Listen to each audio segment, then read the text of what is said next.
నమస్కారం అండి. జగన్ గారిని ఇప్పటి వరకు ఎవరైతే వెన్నుపోటు పొడిచారో వాళ్ళందరికీ కూడా బ్లూ బుక్ వెన్నుపోటు పుస్తకం అని చెప్పి ఒకటి రిలీజ్ చేశారు.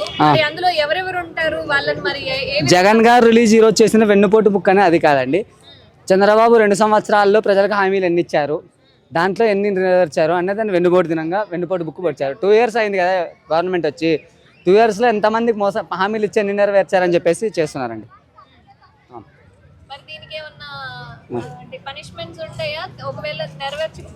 మీరు అన్నట్టున్నది క్వశ్చన్ రాంగ్ అవుతుంది తెలుసా. జగన్ గారు వాళ్ళ పేర్లు రాసుకున్నారు అంటున్నారు, అది కాదు. జగన్ గారు ఈరోజు రిలీజ్ చేసినవి 2 ఏళ్ల గవర్నమెంట్లో చంద్రబాబు వెన్నుపోటు పొడిచి ప్రజలకు దొంగ హామీలు ఇచ్చి వచ్చాడు గవర్నమెంట్లోకి, అధికారంలోకి. అవి ఎంతవరకు నెరవేర్చాడు అవన్నీ చూద్దాం, ప్రజల్లోకి తీసుకెళ్దాం, ప్రజల్లో ఎంక్వైరీ చేద్దామని చెప్పేసి జూన్ 2 నుంచి 15 వరకు 14 నెరవేర్చలేదు కదండి. ఎక్కడ నెరవేర్చారు, ఏం నెరవేరుస్తున్నారు? ఆర్టీసీ అన్నారు, ఆర్టీసీని ప్రభుత్వం నుంచి ప్రైవేట్ చేస్తున్నారు. కొన్ని ట్రాన్స్పోర్టే లేదు, తిరుమల కొండ మీదకి లేదు, అది అంటున్నారు. గ్యాస్ బండకి అమౌంట్ రిటర్న్ అన్నారు, అది లేదు. తల్లికి వందనం అన్నారు, అది లేదు. సగం మందికి ఇచ్చి సగం మందికి ఇవ్వట్లేదు, ఏం లేదండి. మళ్ళీ ఏం చేస్తున్నారు? ఒక్క హామీ ఏమీ నెరవేరలేదు. వాళ్ళ కార్యకర్తలకి ఎవరెవరు ఉన్న వాళ్ళకి వేస్తున్నాడు అంతే. ఎందుకు గెలిపించుకున్నా అంటే ఈవీఎం స్కామ్ అండి. చంద్రబాబు అంటున్నాడు కదా, మనం గెలిచేదే గగనంగా గెలిచాము, ఇప్పుడున్నది చేసుకోండి, మళ్ళీ గెలుస్తామో లేదని చెప్పలేము అని చెప్పేసి చంద్రబాబుని అంటున్నారు కదండి. మన ప్రెస్ మీట్లో అన్నారు కదా, ఒక బయట కూడా రిలీజ్ అయింది చూడండి. మనం గెలిచేదే ఎలాగో గగనంగా గెలిచాము, కూటమితోనూ ధైర్యంగా సొంతంగా పోటీ చేస్తే గెలవలేమని కూటమితో వచ్చామని చెప్తున్నారు కదా. ఈవీఎం స్కామ్లు చేసి గెలవలేరు, అందుకే భయంతోనే ముగ్గురు వస్తున్నది.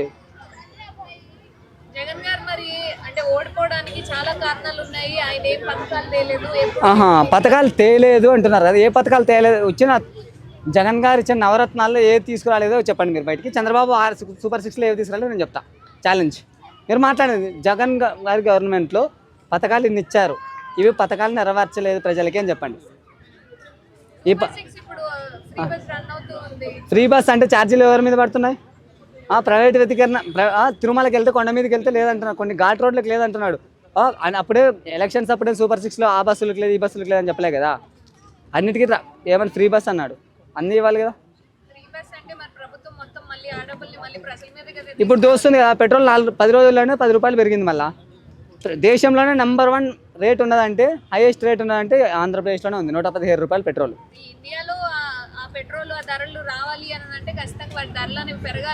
ఇండియాలో కదండి, ఇండియాలోనే నెంబర్ 1. ఎక్కడ రేట్ ఎక్కువ ఉంది పెట్రోల్ రేట్ అంటే ఏపీలోనే ఒక్కటే ఉంది, ఆంధ్రప్రదేశ్లో ఒక్కటే ఉంది.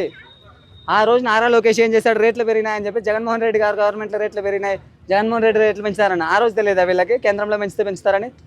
ఈరోజు ఇండియాలోనే నెంబర్ 1 ఉంది, మళ్ళీ ఏం చేయమంటారు?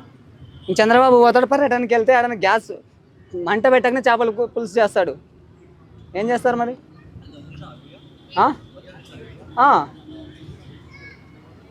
ఆ చేపల మార్కెట్ కూడా లేదన్న అక్కడ.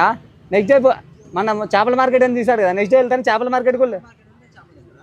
చేపల మార్కెట్కి వెళ్ళి కొనుక్కొని వచ్చి చేస్తానన్నాడు కదా, ఒక మృతికాన్ని ఇంటికి వెళ్ళి.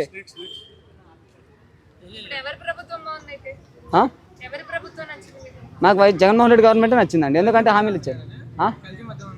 ఇప్పుడు టీడీపీ గవర్నమెంట్లో జరగట్లేదన్నా అన్న. టీడీపీ గవర్నమెంట్లో టీడీపీ నాయకులే మదనపల్లిలో ఒక ఎమ్మెల్యే క్యాండిడేట్ కల్తీ బీర్లు దొరికారు.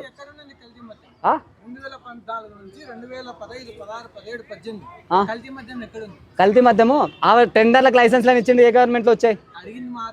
నేను అడిగిందే చెప్పు. ఆ టెండర్లకి 2014 నుంచి 2019 టెండర్ లైసెన్స్లు ఎవరు ఇచ్చారు? కల్తీ మద్యం అప్పుడు బెల్ట్ షాపులు ఎక్కడున్నాయినా?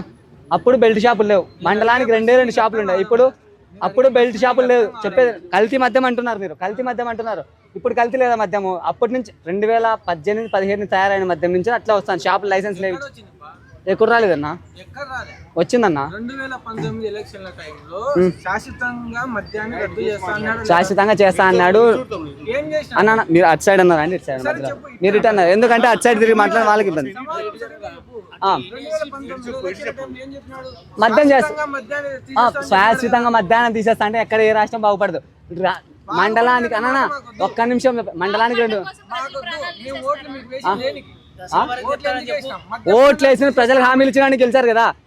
మండలానికి 2 బెల్ట్ షాపులు వైన్ షాపులు 2 ఇచ్చాడు. నేను అడిగే క్వశ్చన్ కల్తీ మద్యం అంటున్నారు. కల్తీ మద్యం షాపులు తీసేస్తా అని చెప్పలే. మద్యాన్ని త్వరగా తీసుకుంటూ వచ్చేస్తాము, తగ్గించుకుంటూ వస్తామన్నాం. సంపూర్ణ మద్యపాన నిషేధం అని సంపూర్ణ 5 సంవత్సరాల్లో అన్నాడు. 5 ఏళ్ళలో చేసినాడా? 5 ఏళ్ళలో వైన్ బెల్ట్ షాపులు ఎన్ని తగ్గాయి? నీకు బెల్ట్ షాపులు కాదు అడిగే. వైన్ షాపులు ఎన్ని తగ్గాయి? మద్యపాన నిషేధం అంటే కల్తీ సంపూర్ణ కల్తీ కూడా తగ్గింది. ఇప్పుడు కల్తీ జరగట్లేదా అండి? కల్తీ ముగ్గురు చనిపోయారు, కల్తీ మద్యం తాగి ముగ్గురు చనిపోయారు. ఒక మదనపల్లిలో మన చనిపోయిన కనపడలేదా మళ్ళీ మీకు? నేను అడిగేది ఏంది? టీడీపీ ఎమ్మెల్యే తమ్ముడే 2019లో సంపూర్ణ మద్యపానం చేస్తా అన్నాడా లేదా? సంపూర్ణ 5 సంవత్సరాల్లో తగ్గించుకుంటూ వస్తానని చెప్పాడు. తగ్గించినాడా? తగ్గించుకుంటూ వచ్చాడు. చెప్తా బ్రాండ్ చేసుకుంటే గంట తర్వాత వచ్చే మళ్ళా బ్రాండ్ ఉండదు. రేట్లు పెంచుకుంటూ వస్తే అప్పటికైనా ప్రజలు మద్యం తాగేది తగ్గిస్తారు అని చెప్పి వచ్చారు తెలుసా? ఏంది గవర్నమెంట్కి ఇచ్చాడు కానీ ఇప్పుడు ప్రభుత్వానికి ఇచ్చి ప్రతి విలేజ్లో డోర్ డెలివరీ మద్యం అవుతుంది. ఊరికి ఒక మద్యాలు వస్తున్నాయి. నేను చదువుకున్నానా?